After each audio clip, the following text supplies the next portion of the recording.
Shalom, Bapak Ibu Saudaraku yang dikasihi Tuhan, senang sekali berjumpa kembali dalam ibadah minggu ini.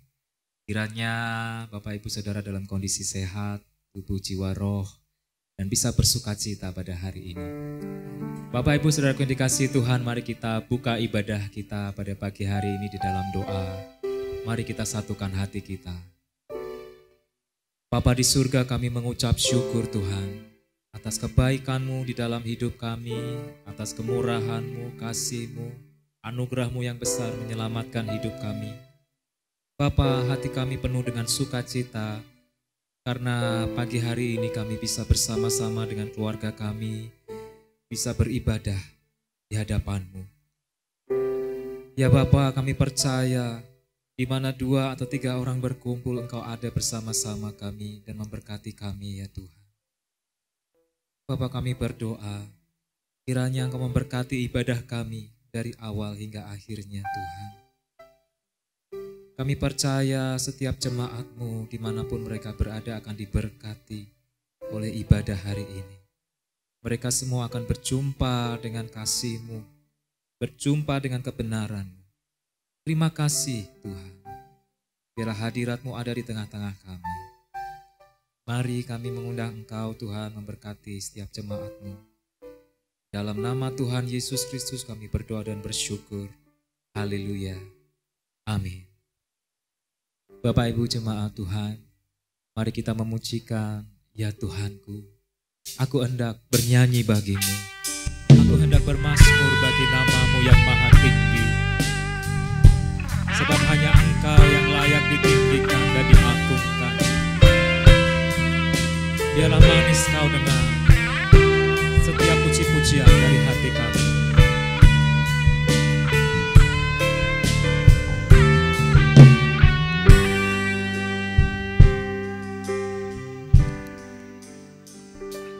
Ya Tuhanku, aku hendak bernyanyi bagi-Mu selama ku hidup. Ya Allahku, aku hendak bermazmur bagi-Mu selagi ku ada. Inilah yang ku renungkan setiap waktu. Nyanyian pujian dan pengagungan kepadamu.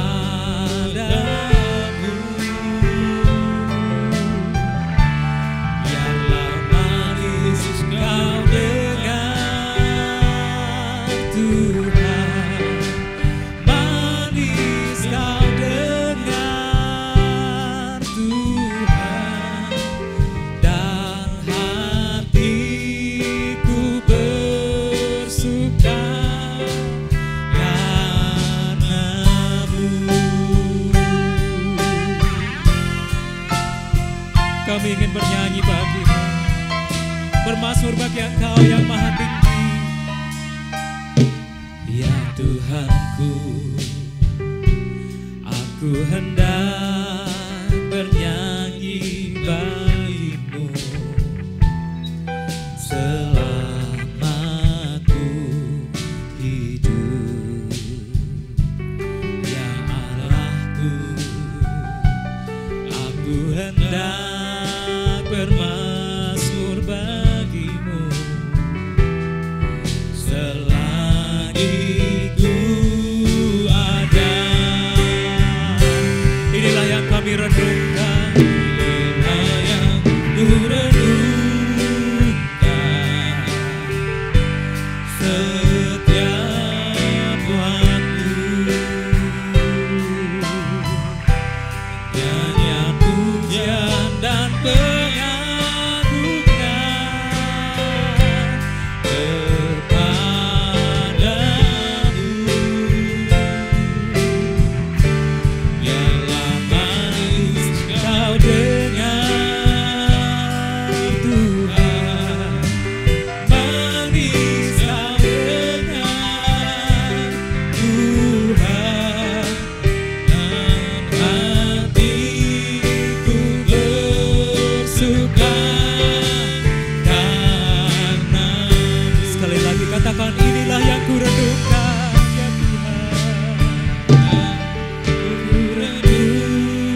pujian dan pengagungan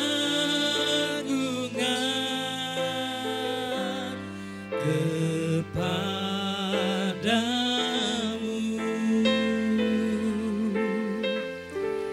Biarlah manis kau dengar Tuhan, manis kau dengar Tuhan, dan hatiku bersuka karena-Mu. Inilah yang ku renungkan, inilah yang ku renungkan setiap waktu. Nyanyian dan pengagungan, dan pengagungan kepadamu.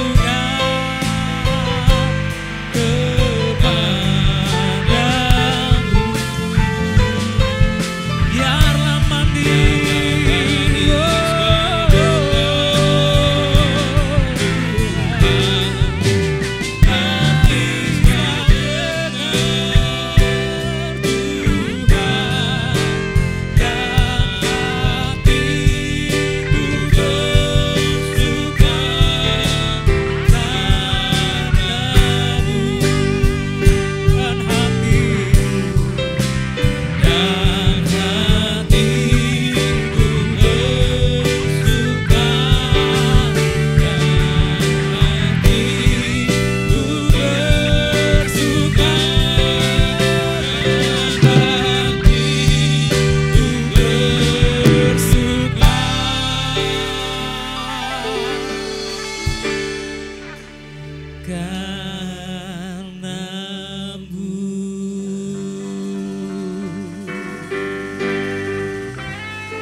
mari jemaat Tuhan, kita akan bermazmur bagi Dia.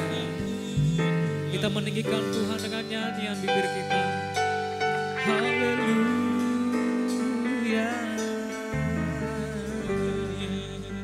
Kami bersyukur padamu, Engkau baik.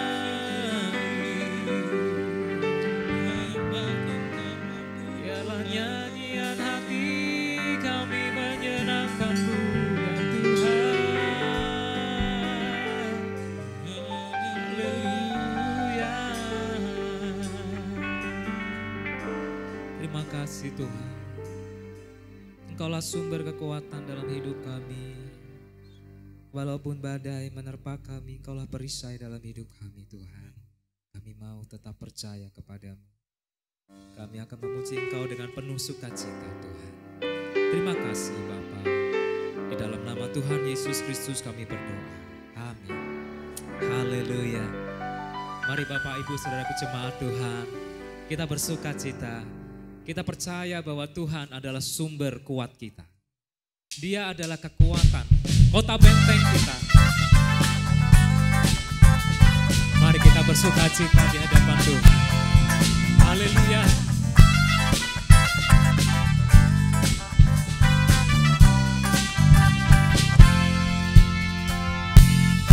Hanya Kau milikku di surga.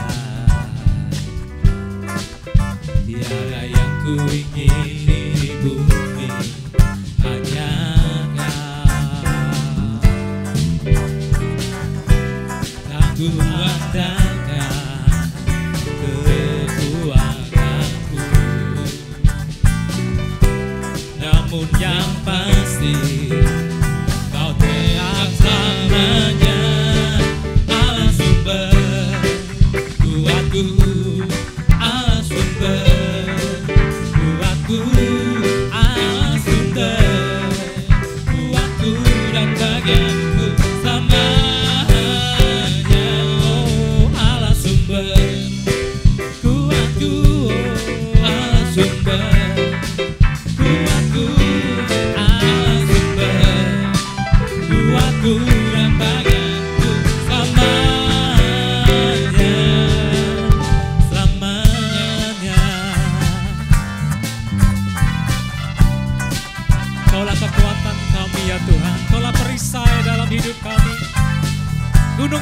kami.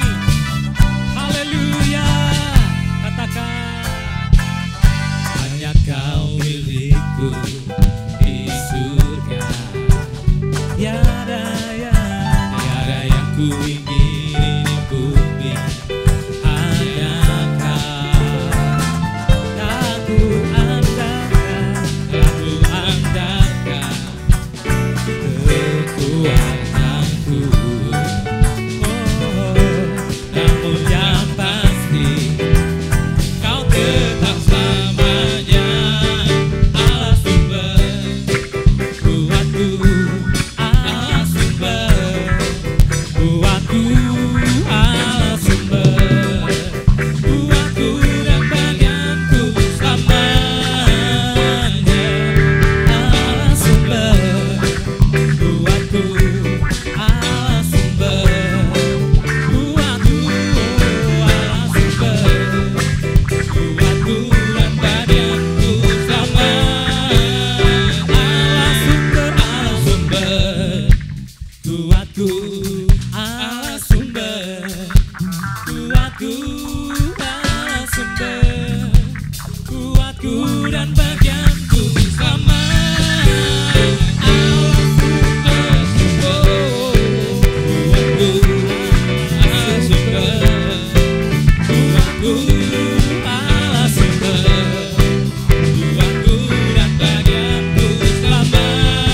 Allah sumber kuatku, Allah sumber kuatku,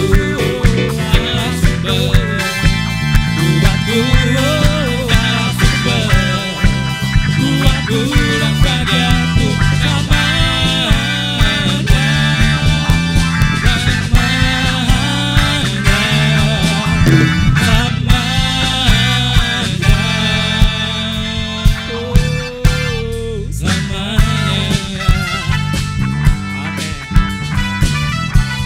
Dialah sumber kekuatan kita.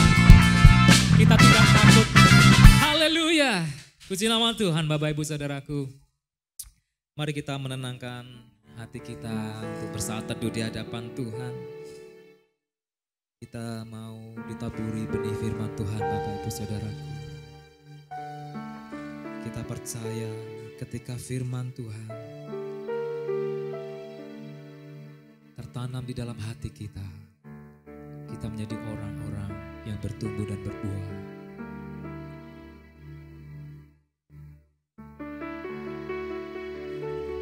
Terima kasih Tuhan. Kami aman saat Engkau berfirman dalam hidup kami. Saat Kau berkata jangan takut, sungguh menenangkan hati kami Tuhan.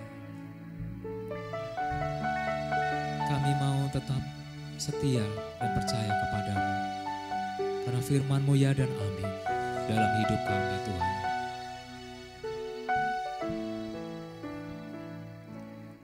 Ku yakin saat Kau berfirman, ku menang saat Kau bertindak. Hidupku hanya ditentukan oleh perkataanmu. Ku aman karena Kau menjaga. Ku kuat karena Kau menopang. Hidupku hanya ditentukan oleh kuasa-Mu. Oh, bagi Tuhan tiada yang mustahil. Bagi Tuhan tak ada yang mustahil. Bagi Tuhan tak ada yang tak mungkin. Mujizatnya disediakan bagiku. Ku diangkat dan dipulihkannya.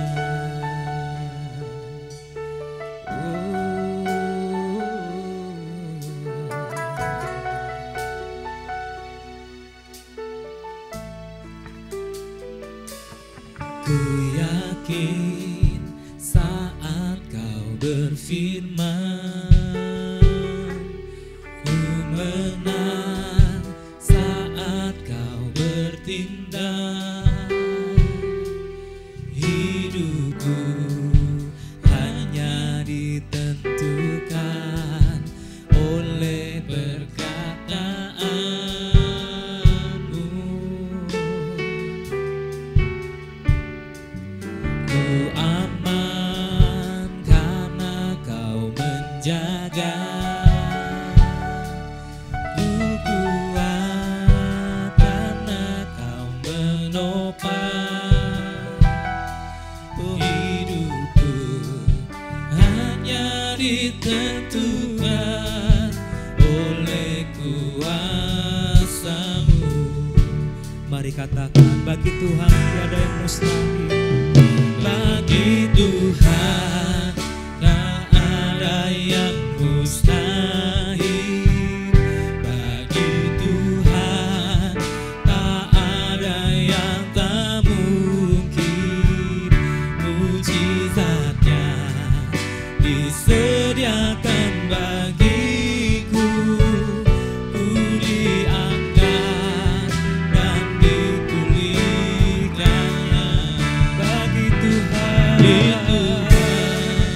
tak ada yang mustahil. Bagi Tuhan tak ada yang tak mungkin. Mujizatnya disediakan bagiku. Ku diangkat dan dipulihkan. Sekali lagi katakan, bagi Tuhan.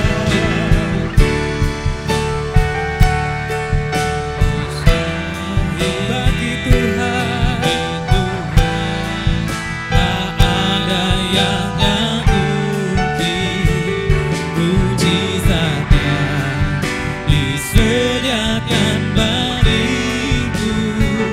Ku diangkat dan dipulihkan. Ku diangkat dan dipulihkannya. Ku diangkat dan dipulihkannya. Ku diangkat, ku diangkat,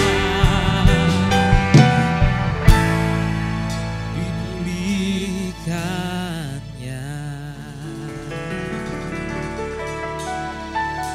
Haleluya, terima kasih Tuhan.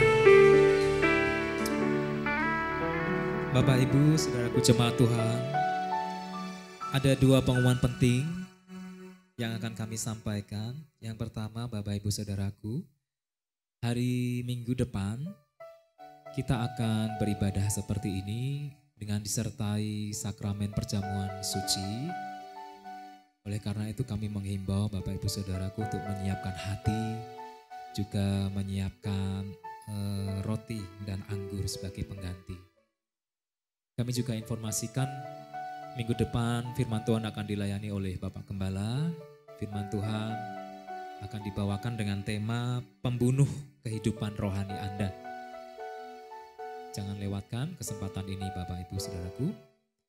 Yang kedua, kami informasikan Bapak, Ibu, saudaraku yang rindu untuk memberikan persembahan bisa melalui transfer ke rekening gereja yang terlampir. Kami berdoa semoga persembahan ini bisa menjadi berkat dan bisa dipakai untuk pelebaran pekerjaan Tuhan. Demikian informasi yang bisa kami sampaikan. Kita akan mempersiapkan hati kita untuk ditaburi benih firman Tuhan. Mari kita siapkan hati kita, Bapak, Ibu, saudaraku. Mari sama-sama kita tundukkan kepala, kita berdoa. Bapa kami yang di surga, terima kasih buat kesempatan hari ini. Kami boleh beribadah bersekutu bersama dengan saudara-saudara kami. Kami boleh menyatakan rasa syukur kami buat berkat dan anugerah-Mu, kebaikan-Mu dalam hidup kami. Kami juga mau mendengarkan firman-Mu, biarlah firman yang kami dengar boleh memberkati kami. Terpujilah nama-Mu Bapa, di dalam nama Tuhan Yesus Kristus kami mengucap syukur, kami berdoa. Amin. Shalom, Selamat pagi Bapak Ibu semuanya. Salam damai sejahtera buat kita sekalian. Saudaraku sekalian, dalam kesempatan pagi ini saya mau menyampaikan firman Tuhan yang berjudul Bahaya dari Kekristenan yang Dangkal. Minggu lalu saya membahas tentang mengapa seseorang sekalipun dia mendengar berita firman Tuhan tak kunjung mengerti. Bisa karena pesan yang didengarnya, baik cara maupun isinya. Cara artinya ada orang-orang yang gak ngerti firman karena mungkin cara penyampaiannya yang gak jelas, membingungkan, membosankan, tidak relevan, tidak aplikatif, bisa saja. Bisa juga karena isi pesan yang disampaikan memang bukan Injil, bukan kebenaran firman Tuhan, sekalipun mengutip, mengoplos beberapa ayat. Ide sendiri yang dimasukkan di dalam pesan tersebut. Alasan yang kedua bisa juga ada hubungannya dengan kemampuan intelektualitas seseorang. Tidak bisa dihindarkan atau tidak bisa dipungkiri bahwa ada orang-orang tertentu yang secara kemampuan menalar memang lemah, secara IQ memang lemah, rendah maksud saya. Jadi juga mungkin kesulitan di dalam menerima pesan firman Tuhan, apalagi kalau dia mengalami cacat mental atau gila. Tentu hampir mustahil dia bisa mengerti kebenaran firman Tuhan. Namun demikian, ada faktor yang ketiga yang paling sangat menentukan, yaitu kondisi hati seseorang. Karena sekalipun seseorang menerima pesan yang jelas, firman Tuhan disampaikan dengan jelas, isinya juga secara kualitas kebenaran unggul, tetapi tak kunjung mengerti. Kenapa? Karena kualitas hatinya mengeras. Hati dan pikirannya tertutup untuk kebenaran. Nah, sekalipun terus-menerus dia menerima firman, dia mungkin juga ada di gereja mendengar firman seperti ini, tapi kondisi hatinya yang menebal, yang mengeras, itu tidak memungkinkan dia mengerti kebenaran firman Tuhan. Itu seperti selubung yang menutup pikiran dan hatinya sehingga firman sulit untuk menembusnya. Nah, saya juga sudah sampaikan yang dimaksud selubung di sana bukan sesuatu yang sifatnya mistis, tetapi sebenarnya sesuatu yang bisa manusia itu atau kita sendiri ciptakan. Selubung itu bisa bicara mengenai prasangka atau asumsi kita terhadap Injil, terhadap kebenaran yang disampaikan maupun si pemberita kebenaran. Terhadap Injil kita berpikir bahwa Injil yang disampaikan itu adalah palsu misalnya. Itu hanya omongan pendeta, itu hanya cerita masa lalu yang sudah lewat. Atau si pemberita firman sendiri kita tidak terima.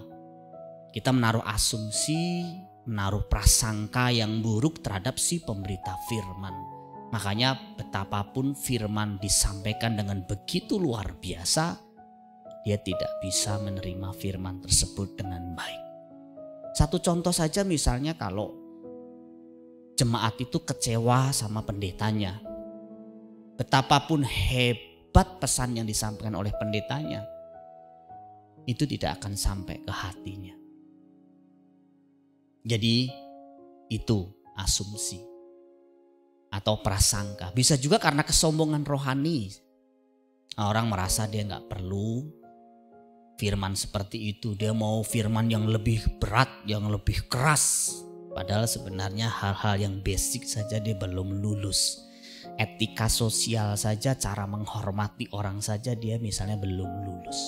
Bisa juga karena memang dia anti perubahan, sehingga terus-menerus menolak setiap pesan firman Tuhan yang mengarahkan kepada perubahan. Kenapa? Karena dia gak mau berubah. Perubahan itu membuat dia tidak nyaman. pesan yang disampaikan membuat dia terusik.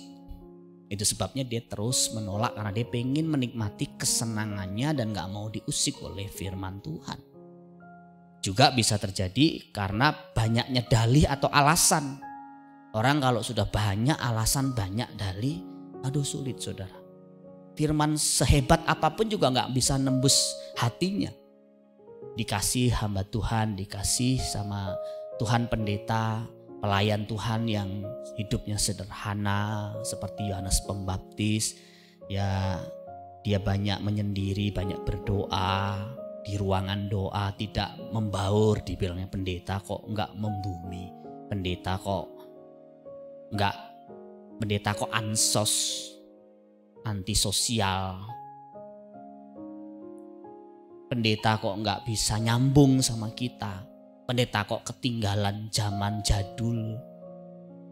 Dikasih pendeta yang modis, pendeta yang gaul, pendeta yang nampilannya oke, yang hobinya mungkin juga jalan-jalan di kafe, nonton film, ke mall, banyak bergaul, ngobrol sana sini, dibilang pendeta kok duniawi.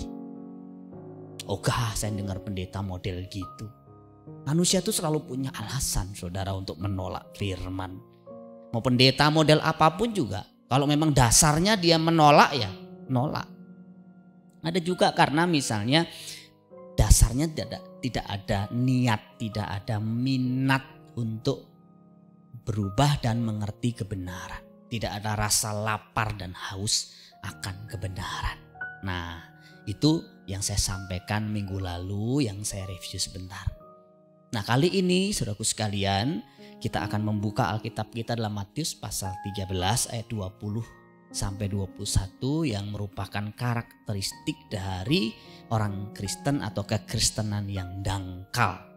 Matius pasal 13 ayat 20-21. Benih yang ditaburkan di tanah yang berbatu-batu ialah orang yang mendengarkan firman itu dan segera menerimanya dengan gembira, tetapi ia tidak berakar dan tahan sebentar saja.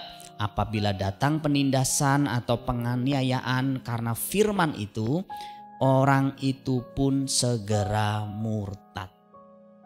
Ada 4 karakteristik dari sini yang menggambarkan kekristenan yang dangkal. Juga dampak atau akibatnya. Yang pertama, orang tersebut menerima firman dengan gembira. Yang kedua, dia tidak berakar atau akarnya tidak mendalam. Yang ketiga, dia tahan sebentar saja, dia tidak menetap, dia tidak konsisten. Dan yang keempat, saat menghadapi pencobaan dia murtad. Nah, kalau kita lihat karakteristik ini dan kita hubungkan dengan kehidupan kita bisa menjadikan firman ini sebagai alat untuk introspeksi diri. Apakah aku termasuk tipe jenis ini atau tidak? Nah, kita lihat karakteristik yang pertama tadi. Orang jenis ini, orang Kristen yang dangkal ini adalah orang yang suka menerima firman atau menerima firman dengan gembira. Jadi orang seperti ini kadang-kadang orang yang sebenarnya suka dengar firman. Dia mungkin juga rajin ke gereja, ikut pendalaman Alkitab, seminar-seminar Kristen dia semangat. Tapi kata gembira di sana menunjukkan bahwa dia pilih firman yang membuat dia gembira, senang, termotivasi. Dia mencari firman yang bisa menggembirakan, memotivasi jiwanya, tapi bukan yang mengoreksi jiwanya, mengoreksi tindakannya. Dengan demikian orang-orang seperti ini biasanya akan menghindari pesan-pesan, khotbah-khotbah yang menusuk hatinya, yang menyinggung perasaannya. Khotbah apakah itu ya? Khotbah tentang pertobatan. Karena pertobatan itu pertama-tama pasti menusuk hati kita, bahwa kita telah melukai hati Tuhan lewat dosa-dosa kita dan kita mau bertobat sungguh-sungguh.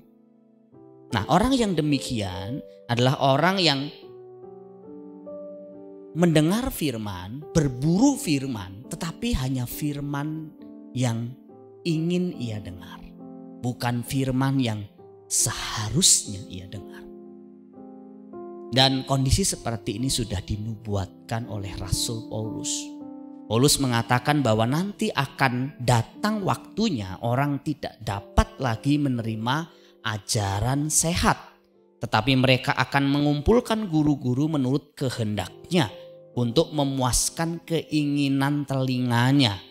Mereka akan memalingkan telinganya dari kebenaran dan membukanya bagi dongeng.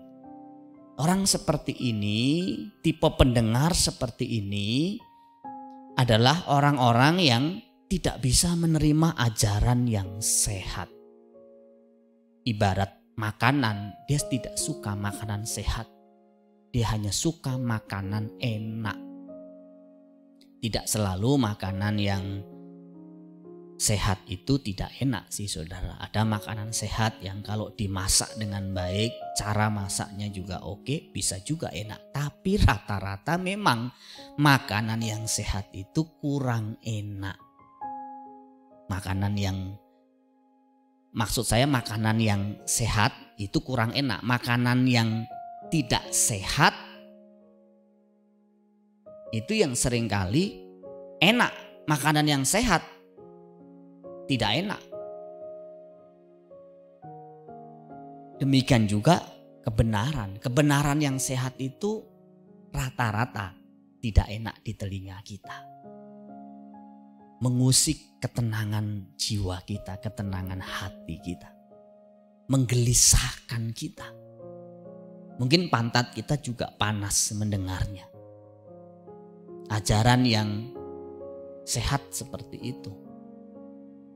Ajaran yang tidak sehat enak di telinga kita, enak juga di jiwa kita mungkin. Membuat kita begitu bergairah, bersemangat. Untuk apa?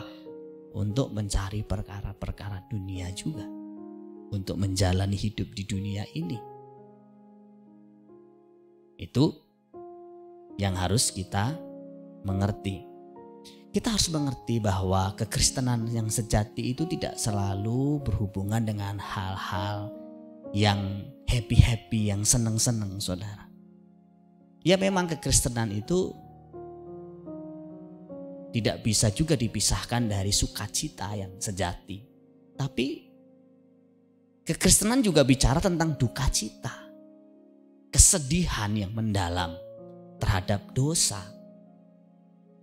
Itulah yang disebut dengan pertobatan. Kekristenan tidak selalu orang senang-senang.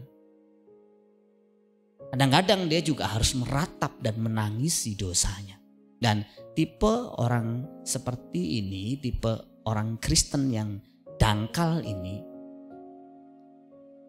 karena dia tidak pernah meresponi firman pertobatan dengan baik, tidak pernah berduka sungguh-sungguh dengan dosanya, kekristenannya dangkal. Orang Kristen yang tidak bertobat sungguh-sungguh, tidak ketemu Tuhan sungguh-sungguh, saya yakin kekristenannya dangkal. Mungkin dia ke gereja, mungkin dia baptis, bahkan dia mungkin pelayanan. Tapi kalau dia tidak mengalami yang namanya titik balik pertobatan sungguh-sungguh, dia belum mengalami yang namanya pertemuan dengan Tuhan secara pribadi, kekristenannya akan terus menjadi dangkal. Yang kedua, saudaraku sekalian, karakteristik dari kekristenan seperti ini adalah tidak berakar, tidak mendalam. Pengertiannya tidak mendalam, komitmennya pun juga tidak mendalam terhadap Allah. Orang seperti ini, orang Kristen seperti ini adalah orang Kristen yang memang dia tidak betul-betul meresapi setiap kebenaran yang diterimanya. Dia diterima tetapi tidak diresapi. Diterima tapi tidak dihubungkan dengan kehidupannya sehari-hari. Misalnya dia dengar firman tentang pertobatan. Dia seharusnya menghubungkannya dengan kehidupannya. Oh ya, saya memang belum bertobat. Saya masih galak, saya masih cerewet, saya masih kasar. Kemudian dia mulai berusaha untuk berubah. Tidak mendalam juga secara komitmennya, komitmen untuk belajar dan tadi menghidupi kebenaran. Kalau belajar tadi dia sudah pilih-pilih dulu. Di bagian ini saya suka, saya pelajari. Di bagian ini saya nggak suka, ya saya singkirkan.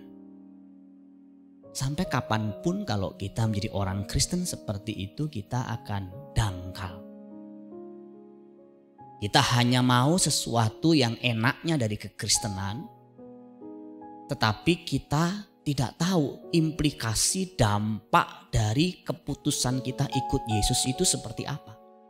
Ikut Yesus itu dampaknya apa? Implikasi dalam kehidupan kita apa? Bahwa kita harus sangkal diri, pikul salib, menyerahkan nyawa. Itu gak betul-betul kita hayati. Kita hanya pikir ikut Yesus tuh senang-senang aja. Diberkati, kita diangkat dan tidak diturunkan. Nasib ekonomi kita diubah, status sosial kita dinaikkan sama Tuhan dan sebagainya. Yang ketiga, Bapak Ibu Saudaraku sekalian, Kristen seperti ini adalah Kristen yang tahan sebentar saja. Dia memang memulai pengiringannya kepada Tuhan dengan semangat 45. Begitu bergairah ikut Tuhan awal-awalnya. Termasuk pelayanan. Hayo. Pagi sampai sore di gereja kalau perlu. Kalau perlu nginep di gereja. Tapi sebentar saja. Dia memulai sesuatu tapi tidak mengakhiri dengan baik. Dia ikut Tuhan dengan semangat tapi di perjalanan hidupnya dia undur. Dia memulai pelayanan dengan semangat tapi hanya setengah jalan. Orang seperti itu juga banyak di dalam kehidupan kita setiap hari. Ada orang-orang yang mengotori hidupnya sendiri dengan track record kehidupan yang demikian. Apapun yang dimulainya tidak pernah diakhiri dengan baik. Itu bisa berhubungan dengan integritas dan reputasi kita, saudaraku sekalian. Kalau dia nanti berkeluarga juga bisa bahaya. Dia memulai keluarga belum tentu dia mau mengakhirinya sampai maut memisahkan. Saudaraku, kekristenan itu bukan hanya bicara mengenai awalnya saja, tapi juga akhirnya. Alkitab mencatat ada orang-orang yang memang awalnya semangat, tetapi dia tidak menyelesaikan sampai akhir. Alkitab juga mencatat ada orang-orang yang terdahulu akan menjadi terakhir dan sebaliknya yang terakhir akan menjadi terdahulu.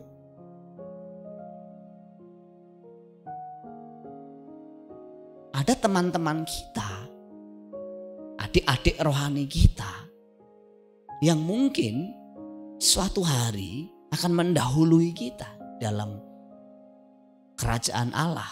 Baik di bumi ini maupun nanti statusnya di kerajaan Bapa. Yesus juga pernah menyinggung hal tersebut. Bahwa para pemungut cukai, para pelacur akan mendahului kamu nanti di kerajaan surga. Kepada siapa dia bicara? Kepada pemuka agama, rohaniwan. Saya mengenal juga banyak dulu guru-guru sekolah minggu saya waktu saya kecil. Sudah banyak yang meninggalkan Tuhan. Sudah tidak ke gereja lagi juga ada. Sudah meninggalkan imannya. Memang sedih. Tetapi itu realitas Bapak Ibu. Di dunia pekerjaan juga banyak orang seperti itu. Semangat kerja sebentar, berikutnya lagi ditinggalin. Hanya bertahan 2-3 bulan di satu tempat kerja yang baru, nanti pindah lagi. Terus begitu. Dan itu bisa terjadi juga dalam kehidupan rohaninya. Semangat ikut Yesus, semangat menjadi pelayan Tuhan, tapi sebentar saja. Dan yang terakhir, orang yang seperti ini ketika menghadapi cobaan, ketika menghadapi aniaya, dia tidak tahan, dia murtad. Ini bahayanya dari kekristenan kita yang dangkal. Orang Kristen yang tidak pernah klik ketemu Tuhan secara langsung. Tidak pernah mengalami pertobatan yang sejati. Pengertiannya akan kebenaran juga tidak mendalam, tidak mengakar. Orang-orang seperti ini Bapak Ibu Saudaraku sekalian, ketika menghadapi ujian, ketika menghadapi tes, cobaan, dia akan jatuh. Tidak ada kejatuhan yang tiba-tiba. Satu rumah misalnya roboh, jembatan roboh, itu pasti ada kesalahan di awalnya.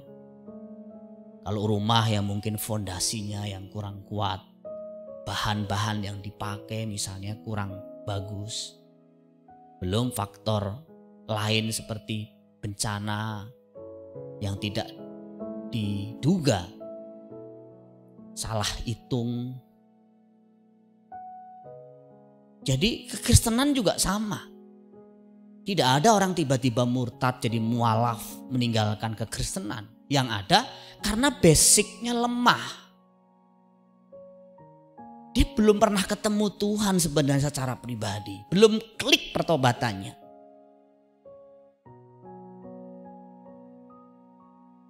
Pengertiannya memang sangat basic sekali, sangat dasar sekali. Dan mungkin juga dasarnya pun gak ada. Itu baru pengertian, belum wilayah yang lebih mendalam, keyakinan, perspektifnya, melihat segala sesuatu berdasarkan Alkitab, nilai-nilainya, prinsip-prinsipnya.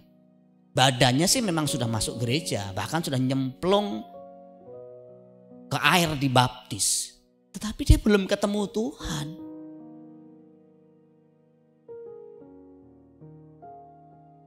Dia mungkin juga tidak mengerti kalau disebutkan, ditanya tentang pertobatan, tentang keselamatan, tentang iman,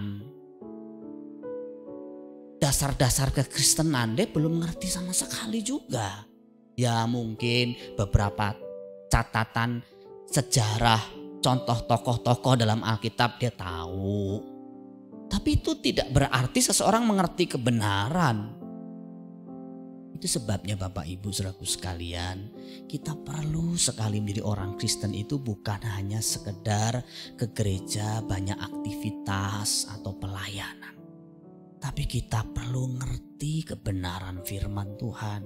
Kita perlu meresapinya, merenungkannya, menghubungkannya dengan kehidupan kita sehari-hari. Kita perlu bertobat sungguh-sungguh dan melakukan firman dengan konsisten. Baca Alkitab, ya ikut Tuhan, ibadah ya juga harus konsisten. Jangan hari ini ibadah, besok tidak ibadah, minggu depan tidak ibadah. Hari ini semangat baca Alkitab, tahun depan baru baca lagi setelah beberapa hari kita mulai. Kita mau hidup benar beberapa hari, beberapa minggu, beberapa bulan, kemudian kembali lagi ke lumpur dosa. Itulah ciri dari kekristenan yang dangkal. Dan itu juga dampak atau akibatnya. Makanya begitu banyak hari-hari ini orang Kristen berguguran.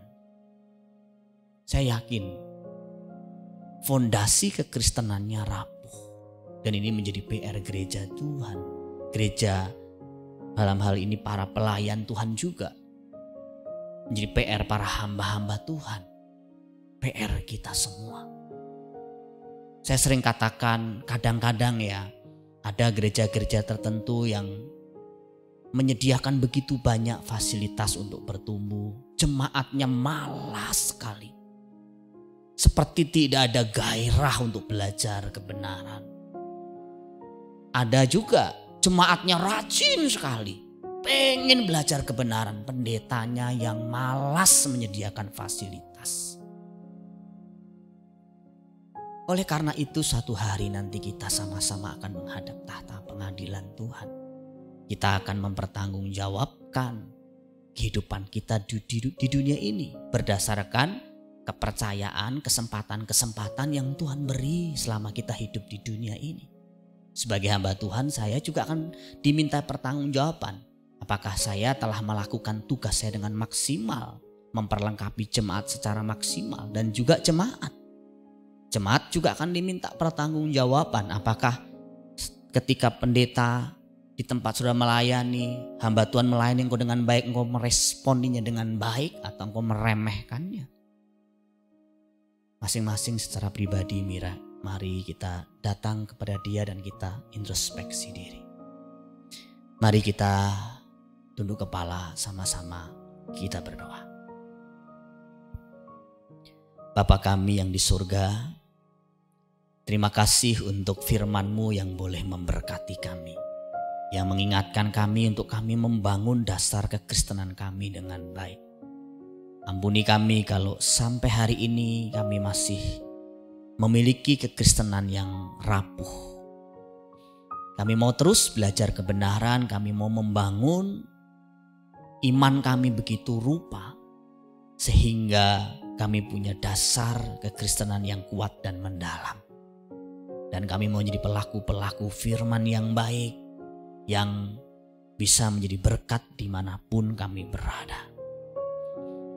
Bapa, kalau sebentar kami kembali ke masyarakat, kembali melakukan aktivitas kami, kiranya berkat dan anugerah-Mu turun atas kami sekalian, juga atas hamba-hamba-Mu yang dengan setia telah melayani pekerjaan-Mu.